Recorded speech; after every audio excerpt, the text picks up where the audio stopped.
day before Thanksgiving in 1971, a man identifying himself as Dan Cooper bought a plane ticket from Portland to Seattle. He hijacked the plane, claiming he had a bomb in his briefcase, and demanded $200,000 and 4 parachutes. He jumped out of the plane with the money and the bomb somewhere over the Pacific Northwest, never to be seen again. The FBI claims to have investigated over 1,000 people, including dozens of deathbed confessions. In 2016, 45 years after the hijacking, the FBI suspended its investigation of the case. While the FBI is no longer looking for D.B. Cooper, there is a community of people who are trying to solve the case on their own. Welcome to the Cooper Vortex. In this episode, we're lucky to be joined by Harriette Suchet. Harriette is the creator of the new book, The World According to Jack Tarrance.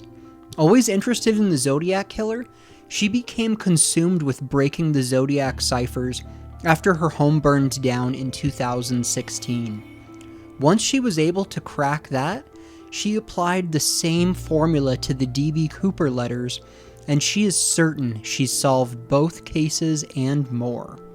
Enjoy this episode with my good friend Harriette Suchet.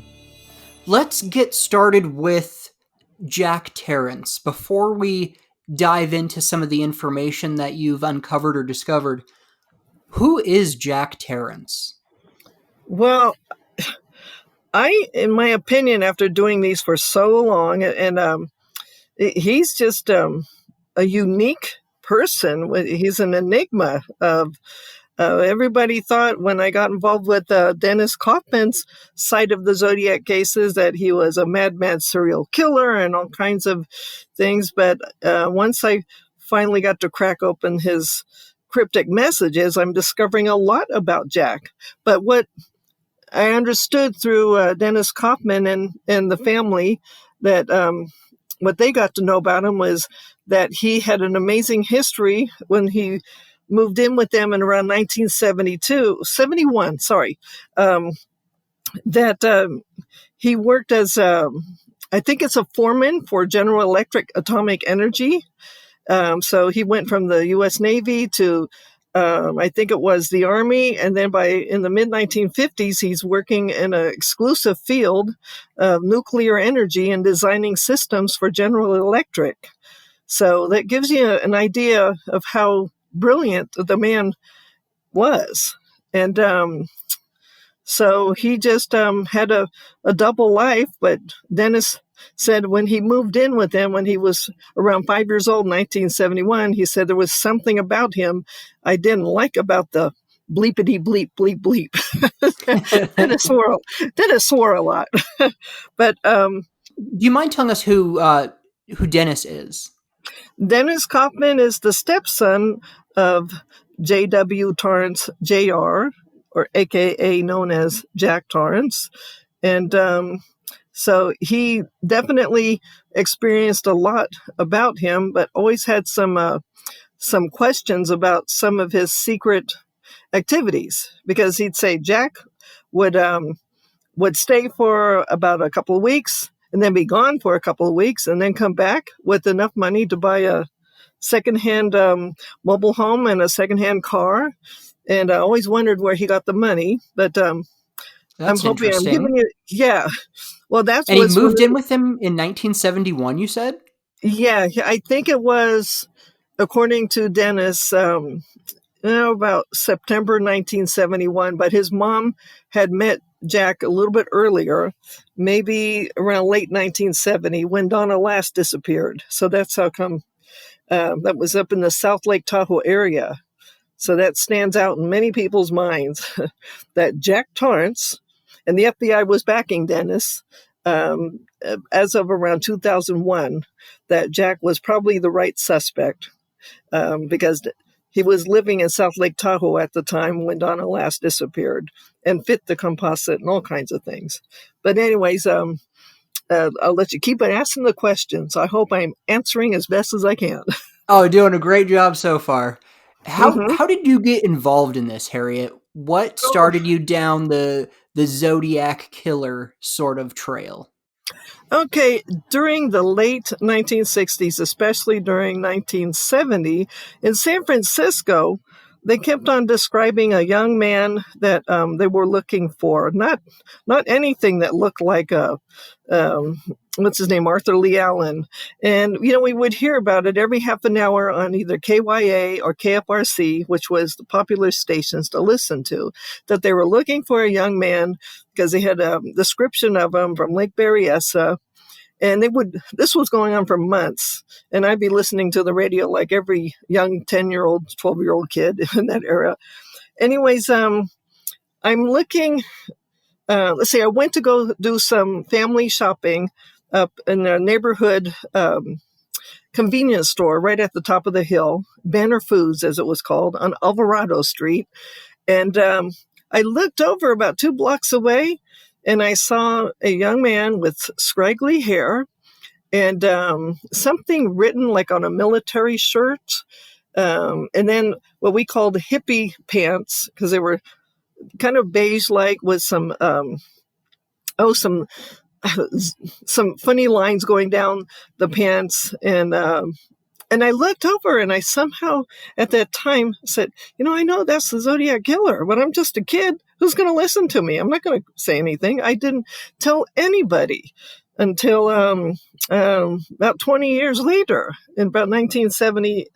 That was 1970, so it was 1995 I got into it because there was a lot of hoopla about the Zodiac was back, and he was in Boston and sending cryptic letters to the Boston Globe. And I said, you know what? I remember something about seeing the Zodiac and that description.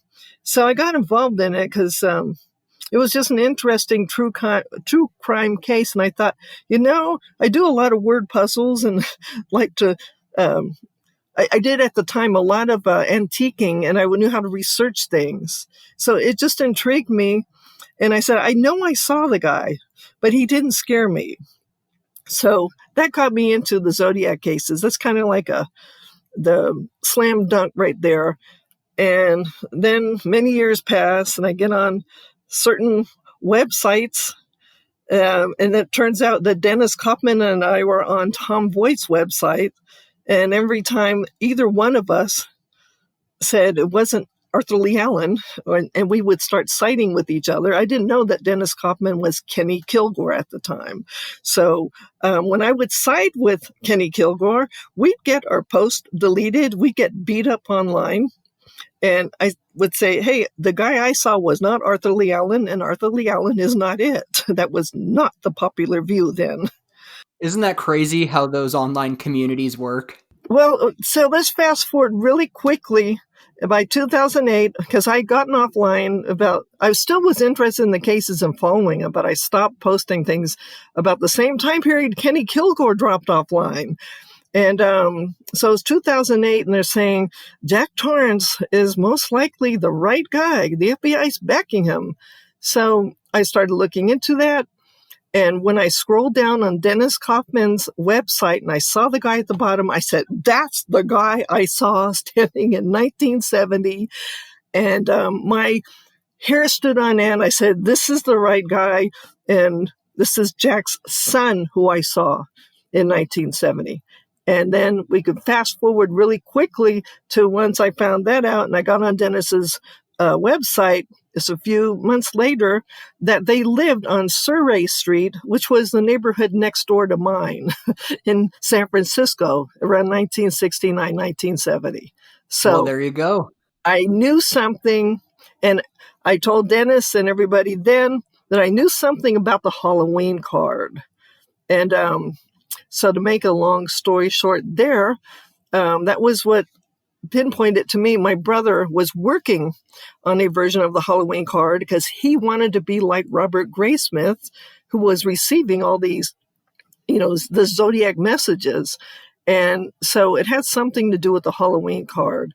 And I knew specific items that nobody else, even online, even Dennis didn't know, that there was a section called the by case. And underneath that was certain parts that went with the Halloween card. So that was also a problem for certain websites a few years earlier, I knew about the by case section. And, oh, no, you're not supposed to know that. It's Arthur Lee Allen. No, the Arthur Lee Allen didn't have anything like that. So that pretty much sealed it for me that I was definitely backing the right suspect and helping the right person, which was Dennis Kaufman, to prove that Jack Tarrance was it. So where do you go from there? Well, we got beat up online a lot, but because, Shocker. I got involved with Sweet Cheeks and Dennis Kaufman, and I, told him who I really was, and Sweet Cheeks turned out to be Nanette Bardo, who was just coming online and telling the world, hey, the handwriting matches, and we're doing reports for the FBI and so, all kinds of things. So I got involved with them, and it just evolved when there were more cases that were surfacing that the FBI, if I remember correctly, and Chris Hopkins was the one who was definitely dealing with Dennis around 2009, 2010.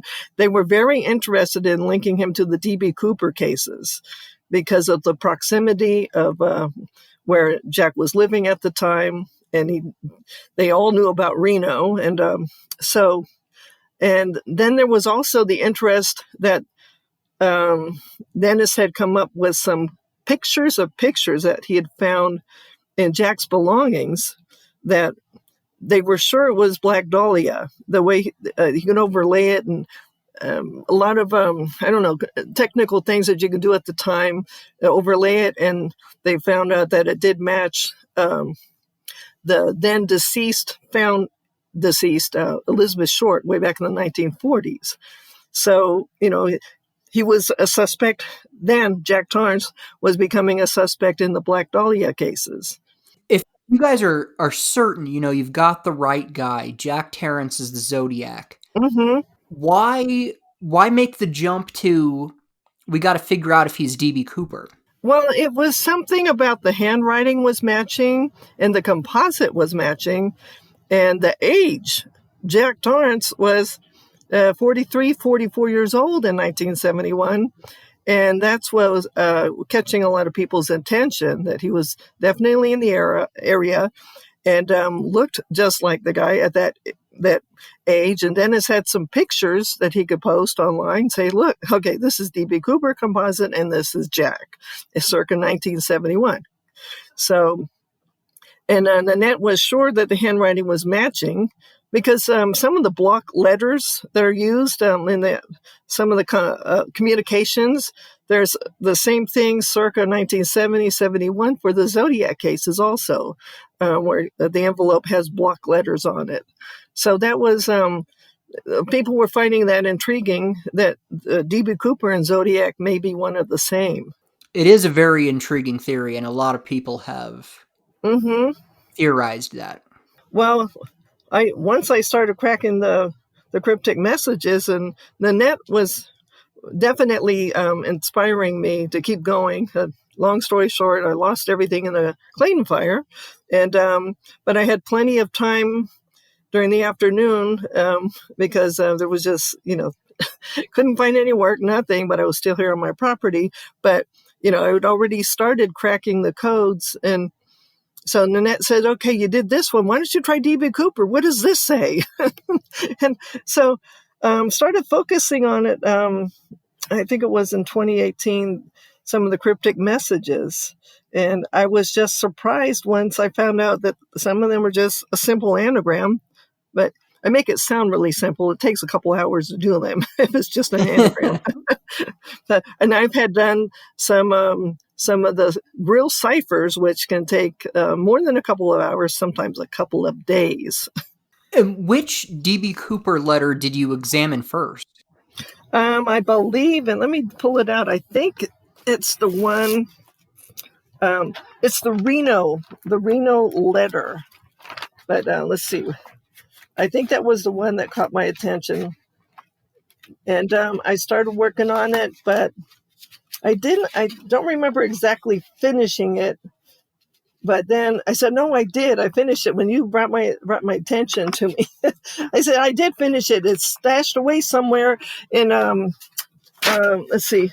It's stashed away because I got things pre-packed in case we have to evacuate. So I redid that code just for you. So, but Oh, I you're so believe that was sweet, Harriet. the first one. And I said, no, I knew it said something about surprise, surprise, um, that there was a hidden compartment and he jumped out using some kind of fishing line, which I heard recently, a few years ago, when I started to when you do these decodes, you got to try to find something that might match up with it, even if it's newer. And there was a theory that he did jump out as it was landing over in Reno, the DB Cooper. But Jack is saying in a cryptic anagram of everything on the envelope. And shall I read it? Because it blew my mind. Yeah, would you mind reading what was on the envelope and then telling Surely. us kind of part of your process for decoding it and then the final message? Yes, okay. It said Reno newspaper, Reno NEV, Oakdale, comma, CA, and I believe it had the complete zip code 95061, November 27, 1971, Eisenhower 8-cent stamp, but it actually, okay, let's just read the rest here. Okay, Eisenhower 8-cent stamp, attention with a big exclamation mark. And these are cutouts. That's attention with the big exclamation mark. Thanks for hospitality was in a rut DB Cooper.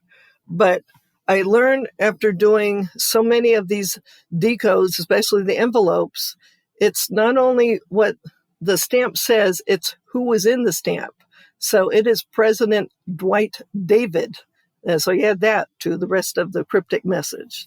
So anyways, then it comes out as Reno newspaper. I run it all together because that way I can see it as just a bunch of letters and symbols, not just words.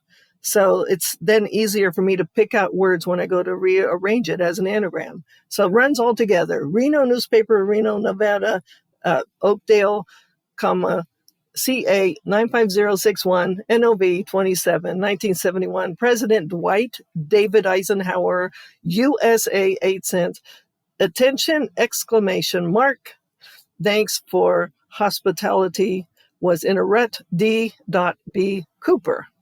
And then I anagram it out and it comes out as President Nixon, okay, Agnew spy op attack, but missing the C in the word attack. And then a French word called rachat, and then via Northwest Orient 1971. And then it comes out as, let's go back to where it's much more clearer, my own handwriting. Okay. So it says a tackle spindle line was hid, briefcase compartment void, ad AU, which is ad usum, because he used a lot of Latin. And it says wind land over Reno, and then the zip code area of 89502. So interesting to note, which you didn't see this part because I was left over with the letters AU. And I said, it's got to be Latin. And then I remembered when I did the first time, it came out as AU for use. And it's in the zip code area when he's landing. And I would then theorize that, yes, he had hooked himself up to this really super strong fishing line. And as it was landing, he cuts the thing or has to spring it back. And I hear a now new theory that they found a piece of the Orient in about 1975, that it broke off at the landing stairs, the aft or whatever it was. Mm-hmm. So I found that interesting because, yeah, that would make sense if he was hooked up to that thing and it was starting to land with the, and then the inertia and so on and so forth, that he would probably have hit just right up above where the mountains start to go up outside the Reno area. And here's where Dennis often said the same story when Jack had moved in with them, and he said, I don't know what the hell Jack was doing up above the Reno airport, but he got badly injured and his mom helped take care of his shoulder. So that was a story that was always repeated when we went up. When Dennis moved in here, we were just trying to get back to the Zodiac cases, get past them. I mean, he would always bring up about what happened in 1971 about Jack getting injured near the Reno airport. So I think that was also a story that he conveyed to the FBI, which also piqued their interest that Jack is probably the right guy. I'm not sure I understand how the fishing line worked. Oh, it was something super long. Now Jack apparently did know something about fishing, but it would be something super, super strong and hooked on a certain way as it's landing, and then the inertia. So whatever, trying to remember, because Jack knew a lot about physics. So um, that he would be hold on to the fishing line, and maybe it was hooked on a certain way to the gear he might have been wearing underneath his shirt, or a whole bunch of theories and conjectures there. But then as it was landing, he popped it loose somehow, but he gets injured. Then it said he was definitely injured up there in 1971, up above the Reno airport. So he, instead of parachuting out, he used fishing line? Yeah, because the aft stairs were dropped down, if I remember the whole story. And he had gone, they said that D.B. Cooper went down the stairs, and as it was landing, he jumped out instead of waiting until a lot of people theorize that D.B. Cooper jumped out in a parachute, over someplace, but it looks like he did jump out, according to the World of Jack and the decode, man, that he jumped out in 1971 over Reno as it was landing. Boy, that's interesting. Especially if Yeah, he lived in the Tahoe area. That's pretty close to home. yeah. I have another decode that I didn't send you, but that was, I think, close to the same time period I did this one. And it's let's see, it's the chief, let's see, it's chief editor of the province. Um, well, let's read that one because that's not the one I'm looking for. But there's also, that is a Z408 grill cipher. It's kind of hard to explain, but that letter goes on top of the Z408. Then you pick out where the dots and blobs match, and then anagram. And it's a message for Frank Ballestery, Mr. Big. He's definitely somehow working with a lot of mobsters and gangsters at the time. But he's saying, tell Mr. Big that an East Ohio hotel is next. But anyways, but you don't have that one. So let's go with the I am right here in Portland, that letter for the revolution. That one's an anagram too. And it says that right after he lands in Reno, it says drove in the anagram. It says drove 1 hour, hid the money, 100 or 200,000 in round at state line PM. So it's like after. It's not in the AM. It's in the PM. But anyways, it says got briefcase hid in Lathrop, California. So a lot of activity then that Jack was definitely involved with. And the money went somewhere, but it got hid and moved. What's the point of mailing in all these cryptic messages? It's to get the messages relayed, because you got a lot of people working. Apparently, it sounds so cloak and dagger, but you got a lot of people working in the Associated Press, and how these messages get relayed. And then if somebody who had access to the Chronicle or any of these major newspapers would say, oh, I know how to decode this. Oh, let me tell the president. Okay, he got the money and he hid it somewhere. So it's it's unbelievable, but it looks like that's what was happening. And he's getting Bill Hilliard involved, who was managing the editor for the Oregonian at the time. And it looks like they were twisting Bill Hilliard's arm, because in the book that I have out, I was showing some of the period letters that are before that, And he's saying that Bill Hilliard was involved with the death of Elizabeth Short and Susan Degnan. So Bill Hilliard had an interesting, quiet, but dark past. And he's now running the Oregonian. So it looks like they're twisting his arm and using um, that newspaper and these cryptic codes to get messages across. That's my best theory that I can tell you. And Jack Tarrance is involved in a lot of unsolved crimes. Yeah, a lot of them are called crimes, but then when I look and I'm seeing, it looks like he's involved in a lot of mysteries because, in order to understand D.B. Cooper, you got to go a little bit back and understand, according to his world, what happened with Black Dahlia and Elizabeth Short, Chicago.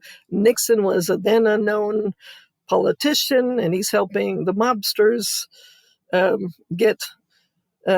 This is where the Reno and the Tahoe area comes in because he's helping. Nixon is helping the mobsters get a whole bunch of strongholds in Las Vegas, Nevada, East State Line Y, that area. So then you fast forward to D.B. Cooper, and it's like Nixon's now the president, and in my opinion, it looks like the people that they were working with that helped get Nixon into the presidency were having to get paid back somehow, and then also keep some of the operations that there's apparently a lot that goes on that we don't know about, even today. There's operations that go on as Cloak and Dagger, got spies here in the United States, and that is apparently what Jack's world is, because it spans well after the Zodiac era, but also the D.B. Cooper era. So who was Jack working for? He says, according to his world, he's definitely working for the government. He is working as an IRS goon. That's what he said in some later decodes, that he was doing jobs trying to track down people that owed certain money and trying to strong arm people. And if they were going to be killing the president, currently his people got rid of the assassinators. But he's definitely working for, at some time, Bobby Kennedy in the Get Hoffa squad. And he says that many, many times. And it's like once his Get Hoffa squad boss was killed in 1968, it was on. I don't even know if he got paid for some of this. He was just saying he was the guy that was going to help get rid of the people that killed his boss. But it involves D.B. Cooper cases as well, what led up to it. So why do you think he did the D.B. Cooper skyjacking? It's let's see, I got it right here. It's something about that they had to pay back some operations that happened that involved Spiro Agnew, and they had to, I think, pay for what was currently going on. And some of those operations, how else do I put it? Because if people don't have the book, they're not going to understand some of this. But Jack is saying that Darlene Ferrin is the woman in the polka dot dress. And this has been theories years ago that she might have been the woman in the polka dot dress that had to do with who really killed Bobby Kennedy. So it looks like that those things to kill an assassin cost money. So the people, it wasn't just Jack working and doing this, doing all these things alone. He had to be paid, and so did the people he worked with. And I think that that's what the concoction of this D.B. Cooper caper came about, to pay these people, pay them what they were owed, and help fund, because they still were trying to get after Hoffa. Hoffa was that elusive. And that's just a very strong working theory, that the money had to pay back people, but also continue the operations and make people at the time period, even now, look way off to the right when off to the left is what it's really for.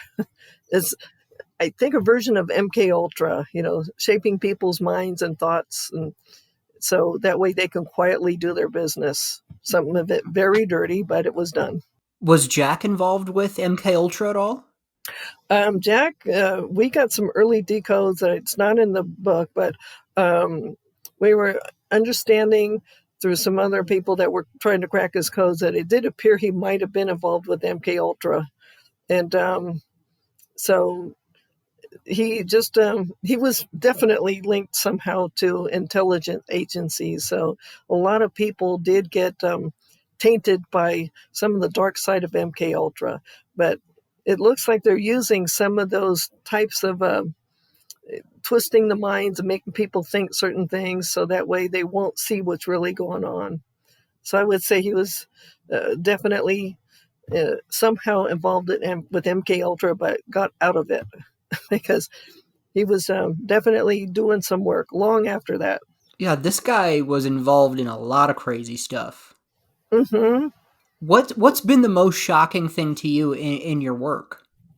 To find out that he knew that Jack definitely knew something about the death of Marilyn Monroe, and it's fast forward about 2 years later in the 1974 Zodiac SLA letter. The envelope is both of them have to do with the death of Marilyn Monroe and the baby that he's saying, and this is an easy anagram now that that Marilyn Monroe, known by Norma Baker or oh my God, Norma Mortensen. Anyways, that she did have an RFK baby, but it was some funds were going to take care of their baby, and that his wife, Bobby Kennedy's wife, was helping to raise the baby by sending funds to the person who was, I think it was then Marilyn's half sister, who was also the nanny at the time in I think circa 1962 on up to the 1970s. But what got me was, which that was very sad, was there is lots of rumors that she had a JFK baby. But then there's also a woman who's been claiming, her name is Gladys Baker Morris, who's been claiming that she has a birth certificate because she's supposed to be a distant cousin of the famous Marilyn Monroe, but she finds out that the mother that she thought was really raising her was actually the Marilyn's sister. Anyways, a little complicated, but she said that she was told that she was a Kennedy baby, and she was born around 1962 and around June 1962. But this coincides with a decode that Jack apparently knew a lot about what happened with Marilyn Monroe because she had a Kennedy baby. And that was really surprising for me to see that. And I can almost feel the emotion leaping up off the page, that this was very emotional for him and the people he was working with. And it was one of the reasons why they were going after Hoffa. And Giancana, Sam Giancana. Oh, my God. So anyways, that I think is one of the standout surprises. But I have one more, if you'd like to hear it, because it has something to do with the D.B. Cooper cases. Oh, hell yeah, I want to hear it. Okay. As you see in the one that I sent you, where it's, I'm gathering up my papers here.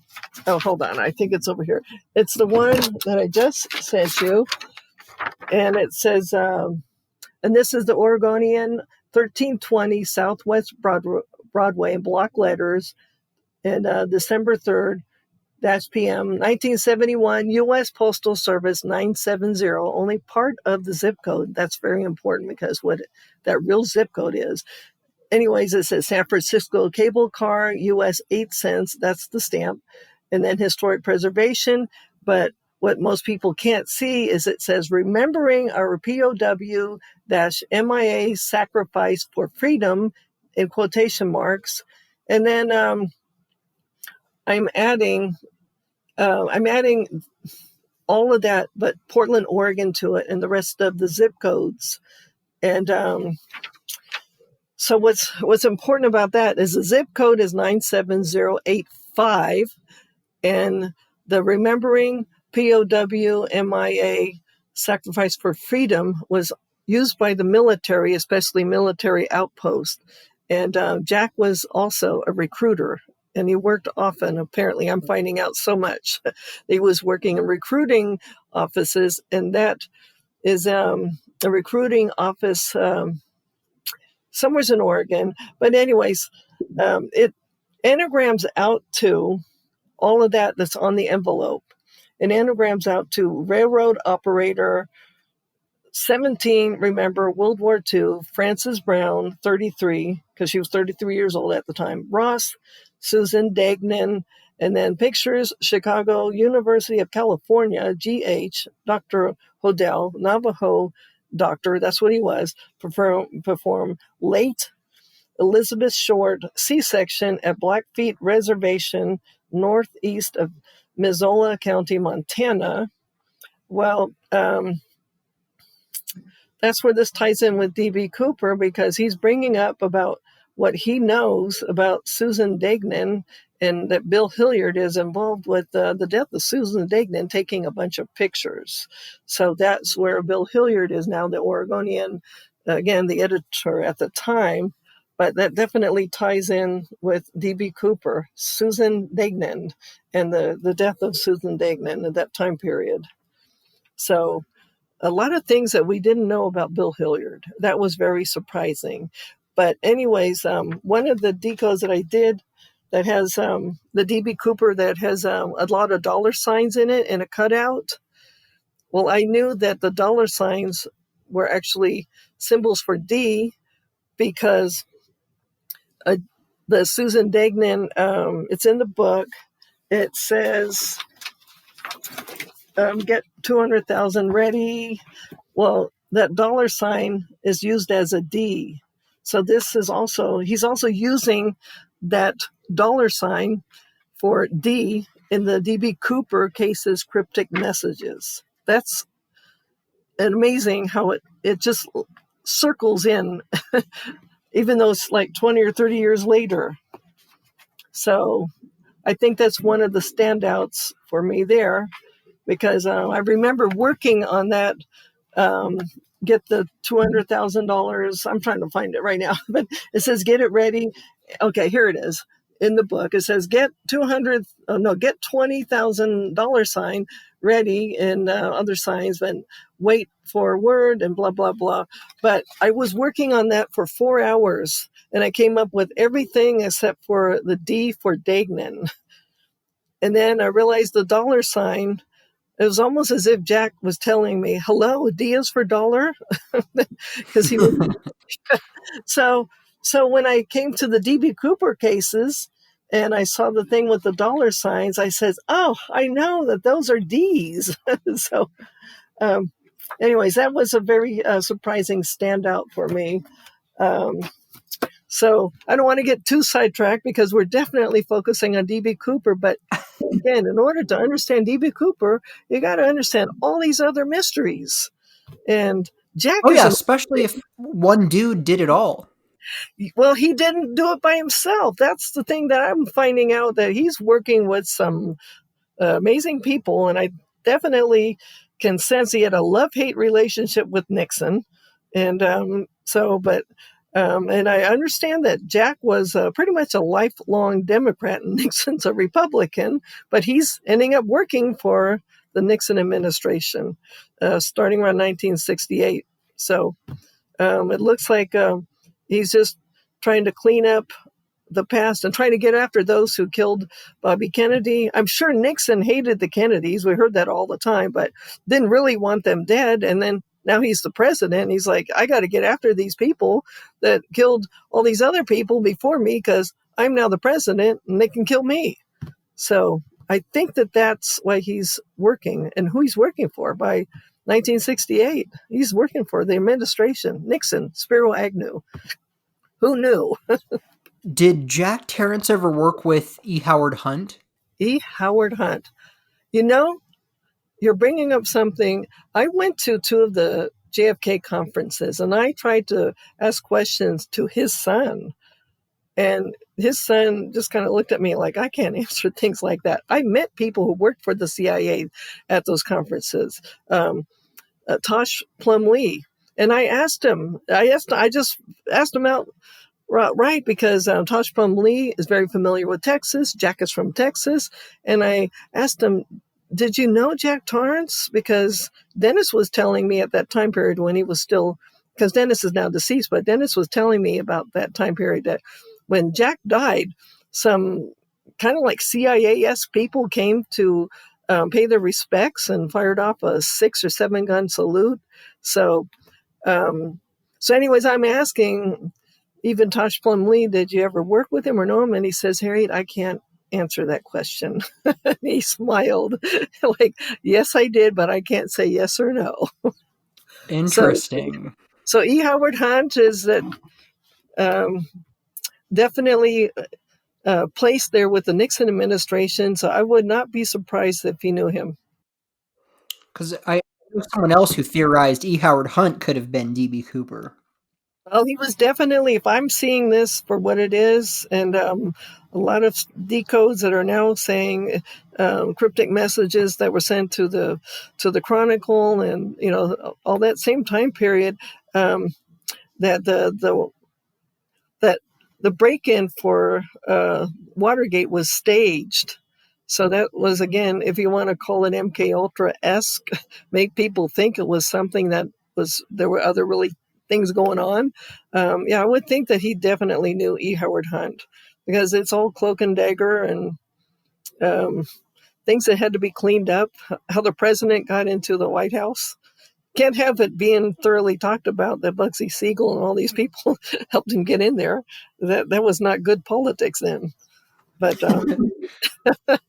but Jack is definitely knowing a lot, and wow, yeah. So again, I think he did know him. What has the reaction been to your book, The World According to Jack Torrance? That once people read it, especially people that are familiar with this area, they're like, "Oh my God, so and so I knew was a witness. I saw the car, and they tried to go to the police, and the police just brushed them off." Now that they see it, that Darlene Ferrin was supposed to die, it makes sense. It was, there were people that have claimed that they were witnesses and tried to come forward in this region, in the wine country region, and when they're seeing this, they say, "Well, now it makes sense." And Brian Hartnell was not a very good guy at the time. Jack's got a few things to say about him, why he went after Cecilia Shepard and why he was wearing the hood. But once you put it into perspective that they were involved with people who were either assassins or would-be assassins, that's who they were going after, makes a lot more sense. And I think that's what people are surprised about, especially when they see, oh my God, it was an anagram. when I show them a lot of the envelopes and some of the messages are just simply anagrams. You just had to discover what the code keyword was or is, or even the code key symbols, but that they were just simple anagrams. And that's a surprise to many people. I said, well, if you can do an anagram, then you can solve the Zodiac Killer. Not every one of them, because especially when it comes to the code keys and trying to find, match the right symbols and using Grill Cipher method. Okay. That also, I think, impresses people when they see it. They say, oh my God, it's a 16th century Grill Cipher method that a lot of the Zodiac era letters are, that the page goes on top of the Z408, all those symbols running together. And then, well, that's why the computers today can't crack them, because it's a 16th century method. And they didn't have those types of computers, but they did have computation. Cardano Grill Cipher method is what Jack is basing a lot of these on. And he's 16th century, Cardano. I know the Zodiac community is quite a bit larger than the D.B. Cooper one. What has the reaction been inside that community to some of your code breaking? I haven't really heard too much, especially when they tried to kind of attacked me a little bit when the book was starting to come out.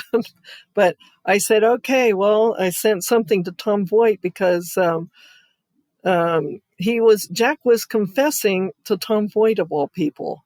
And in the letters that were sent to him, they're called the Thailand letter and the Singapore letter. And Nanette said right away, that's Jack's handwriting, because she has a whole bunch of records on his handwriting.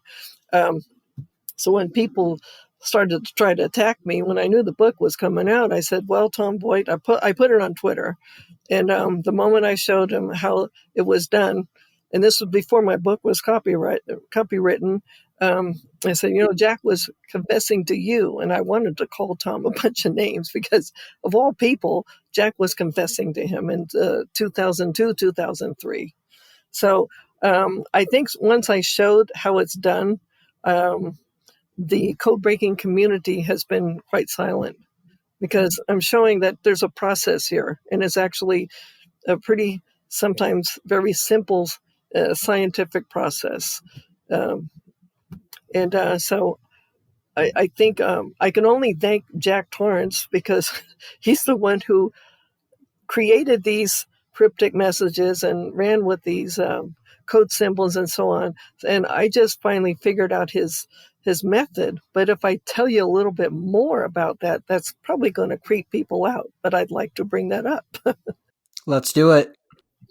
Well, a lot of these that I worked on the last several years, and even the D.B. Cooper ones, I would go to sleep and I would dream, and occasionally Jack would be saying, in dreams, he'd be trying to encourage me, well, try this method, try that, try this as an anagram. That is no joke. And when I'm working on them, I'm using one eye. I just realized that a few months ago, that I have an astigmatism, but I find it easier when I'm doing anagrams and codes to close my one eye and concentrate. Well, Jack Torrance had only one good eye. So is he trying to help? Because he wanted the world to know who he was and what he did, mainly Zodiac, but all the other things that he was involved with. But I was thinking, oh my God, I close and I use the one good eye that I know I have. And Jack only had one good eye. But yes, he's came to me in dreams and told me how to crack a few of the ciphers. So I know I'm doing them, but I'm just doing what Jack wanted, and getting his message out, whether it's the good, the bad, the ugly. It's what his life was and who he was working for and why people died, and that he did have a heart in some of these cryptic messages. Do you think he was a good guy or a bad guy?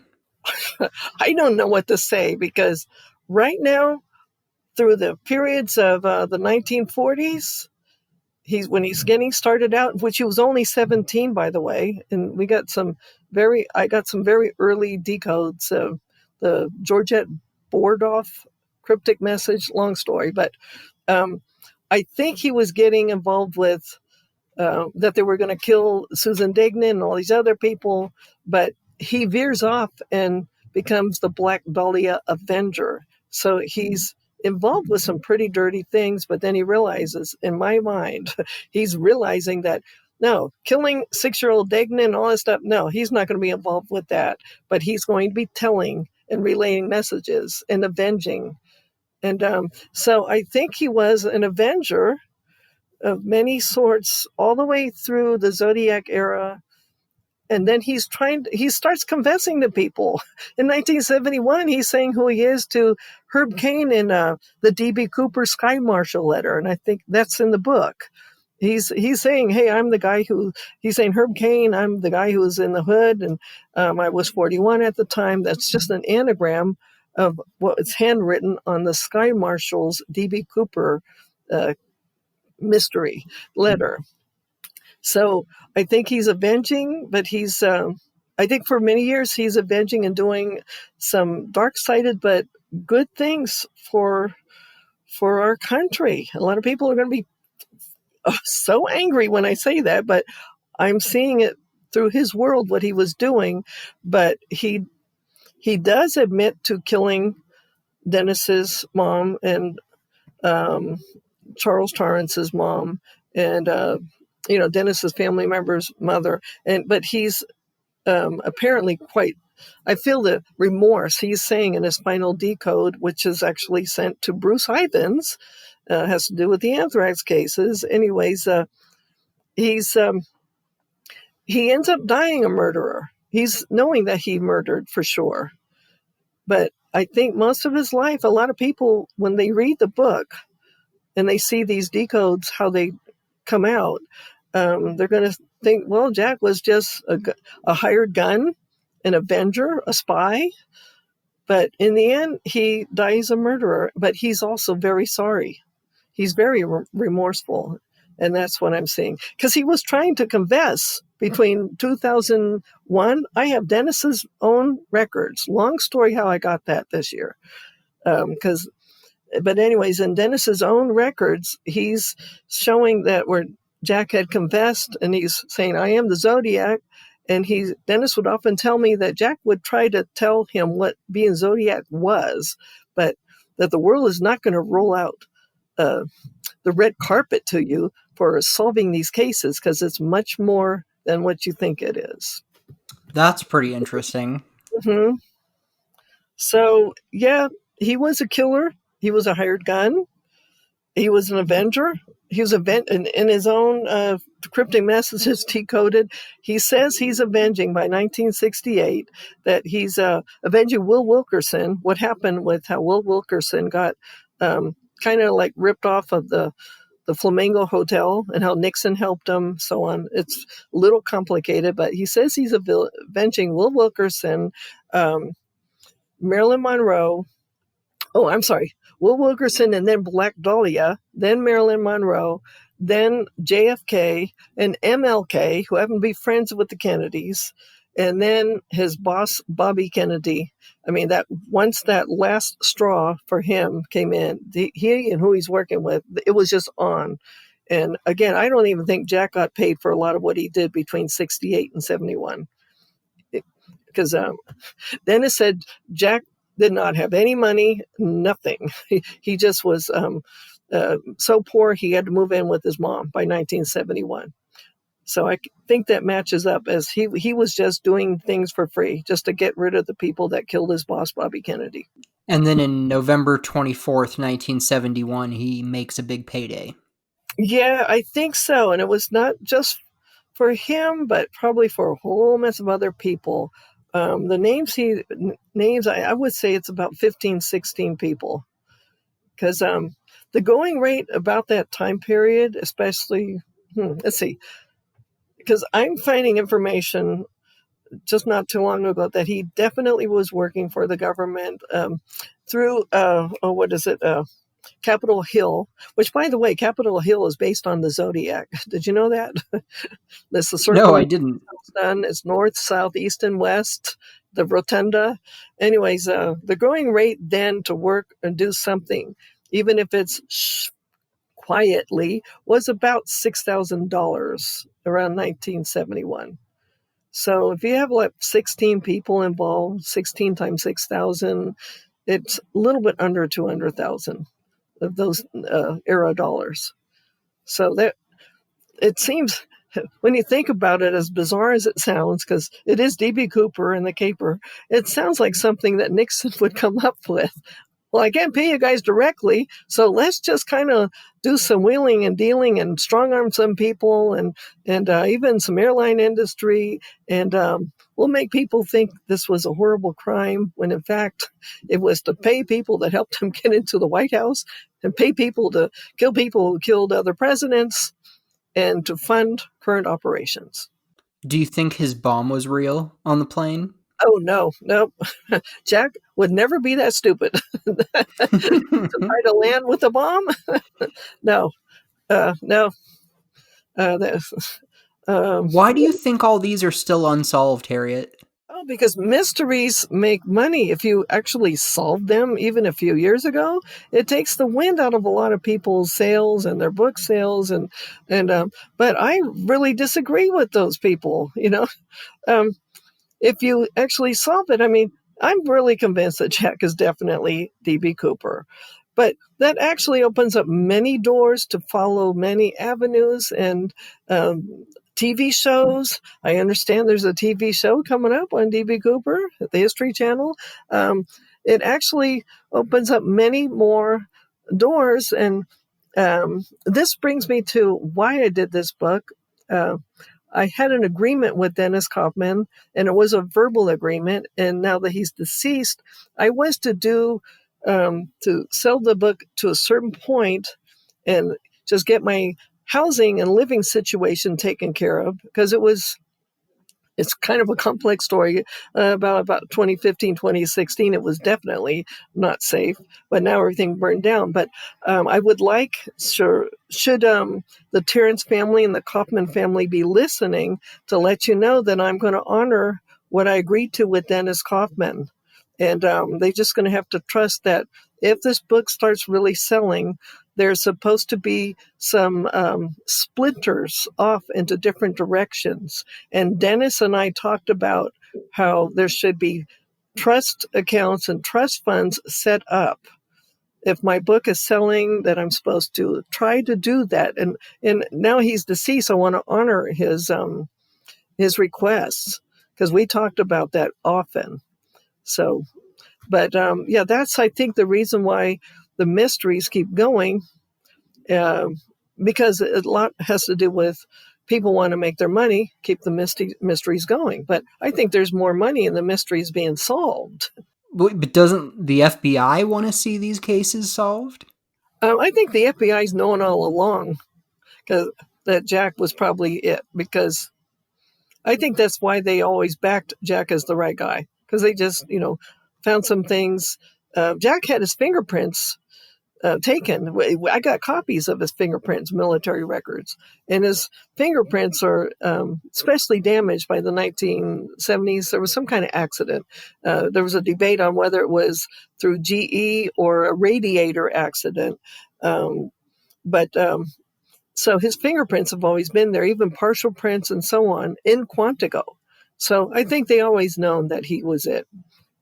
But you have a lot of people. Oh my God, I forgot to bring this up. Karl Rove.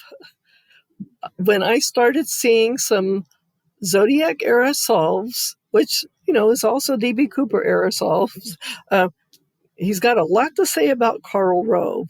And I think that that's among some of the other reasons why, it's like, keep this thing a mystery, because we can't have Karl Rove, who's in the Republican Party. I'm laughing about it now, but there's a lot of people through those eras that are now working and in important positions right now. So, and Definitely. they would kind of like to have this kept a mystery, but yeah. Why do you think he chose the name Dan Cooper? I actually got something of a solve over that. I thought even a long time ago that it might be the code symbols that look like D and A and so on. Where is it now? I think it has something to do with the cryptic code for Nevada and spy operation, and actually also for DC, for District of Columbia.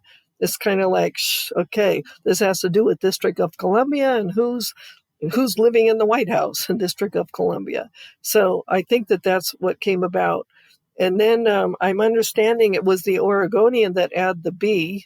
So twisting the arms, for the editor who was working there, he probably said, well, add the B because it has something to do with Black Dahlia and the era of Nixon and so on in the 40s. So I think that that's the best guess and best theory that I can come up with, because DC is also very famous for District of Columbia. So you don't think he chose that name based on the comic book? No.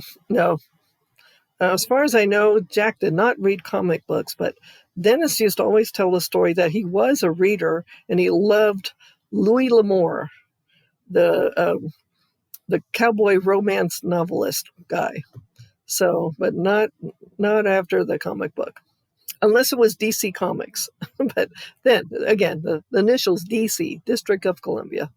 Why don't you think Jack Tarrance or DB Cooper gets the attention that it deserves? Why don't I think it? Yeah. Um, I think it goes back to people. We found out early on, Dennis and I, that when people have their websites going and they want to just insist that it's their suspect for all kinds of cases, and a lot of people for a lot of years, recent years, have been saying DB Cooper is Zodiac and so on. It's become their lifeline to keep the mystery going, to keep the carrot dangling in front of the horse, to keep that going. But so, but once you find out what you hear about Jack and what you see, and even see the pictures of the area, uh, it kind of it kind of deflates their balloon. But it goes back to me saying, man, you're going to make a lot more success and money if you follow the right suspect, and it is Jack Tarrance. Do you have any idea how that $5,800 of DB Cooper money ended up on Tina Barr? Actually, yeah. When I counted out how, because I see all these names and you don't have access to all the cryptic messages and codes, but I think it's something like 16 people altogether. And one of them, who he was working with, I think died about that same time period, 72, 73. So that money just didn't get spent. So it ends up dropped over there. But I'm hearing all kinds of theories that they said once they found it, it couldn't have been sitting too long. So, it's just maybe it's the one person who had died who just didn't get their share. And Jack was very familiar with traveling back and forth between Sacramento and he has family up in Washington, Seattle areas. So he just probably went over there and said, okay, buried it in honor of one of the people that just didn't get their money. Did Jack have parachute experience? He was he worked. He was in the Army Air Corps, so I think he knew something about. Yeah, and he was also in the Navy, and it was called the Army Air Corps before it became the Air Force. So I think he definitely knew something about parachuting. Yeah, at the very least, he would have had some classroom training or something, Oh, right? definitely. I think the theory is that he probably had some brush-up training when he knew he was going to be doing this caper. But, but he also had a lot of experience with physics and inertia and all kinds of technical scientific things. So, yeah, it makes sense that he would know that if he jumped out at 800 feet, maybe as we were landing, but the mountains down below, just before the airport, the Reno airport, is up a couple hundred feet. He only had a few hundred feet to jump and hit his shoulder pretty hard. Yeah, I'd imagine. Yeah, I don't think that was expected, but yeah. Let me ask you this. Is there a critique that you get regularly? A critique? Yeah, is there one thing that stands out that people say to try and discredit some of your work, or you're wrong because of this? I think it's because people have been brainwashed for many years to believe that Zodiac was a madman serial killer, and he killed these women because it reminded them of their mother. And I've been trying to tell people, no, I've done the anagrams, simple anagrams, and it shows what he's done. And they ask me, well, why would you want to be relaying what some brutal serial killer who chopped up Susan Degnan, and a lot of people thought he did it. Why would you want to do that? And I said, well, just look at the book and let me show you some anagrams. I've tried to tell people lately, do you know how to do anagrams? Because it's boiled down to some of them being as simply as doing an anagram. But they're so brainwashed, into believing because of all the stuff that they've heard, through all the media for 50 years. And so they said, well, why do you want to do that? Doesn't he scare you? And I said, he's never scared me. And I remember meeting him, but as a kid. And my Auntie Jean told me when I brought Dennis Kaufman here to try to get away from the cases, that when Jack was very affiliated off and on between the Napa and Vallejo area. And my Auntie Jean was living in Napa at the time. But anyways, she said, I've always known that Jack Tarrance was a Zodiac. And this was around 2011 when Dennis came to move here. And Dennis was shocked to hear that. She says, look, just get past the cases. There's a lot of people who know things about Jack Tarrance, but anyways, he never scared me. So I tried to tell people that there was nothing scary about this guy. And now I see through his cryptic messages and what he did, a lot of things he did. He was military. And I think people need to reshape their minds when they see the book, The World According to Jack Tarrance. And where can they pick that up? It is at lulu.com, but also harriettesouchet.com. So it's just all run together, Harriette Souchet, HarrietteSucher.com. The company I went with came up with this wonderful website for me, and they can buy the book and buy the truth. And I don't call myself the author of the book, but because of how people want to present it, they say, you're the author. I say, well, no, I'm the creator of the book. I'm just the decoder of the author of the cryptic messages that Jack Tarrance did from the 1940s all the way till the day he died in 2006. He did many of them, so many. A ton of them. Yes. And I was lucky enough that you kindly sent me a copy of your book, and I would definitely encourage everyone to pick it up. See, Jack, Dennis, when he came to stay here, especially in the place that's no longer here, because it did burn down in 2016. Sorry, choking on smoke, because we got the glass fire. It's encroaching into Lake County. Anyways, Dennis said that this is what Jack wanted. He wanted the world to know who he was and what he did. But we didn't, at the time period, get to really crack all of his ciphers. And, Dennis says, well, that's where the real truth is. Jack wants people to know this. This was his wish. So, that's what I'm doing. I'm letting Jack speak from the 1940s to 2006. And people are going to be shocked in a lot of cases he was involved with. But he is sadly admitting that he did murder the perfect mother, Nora Kaufman Tarrance. He even calls her that.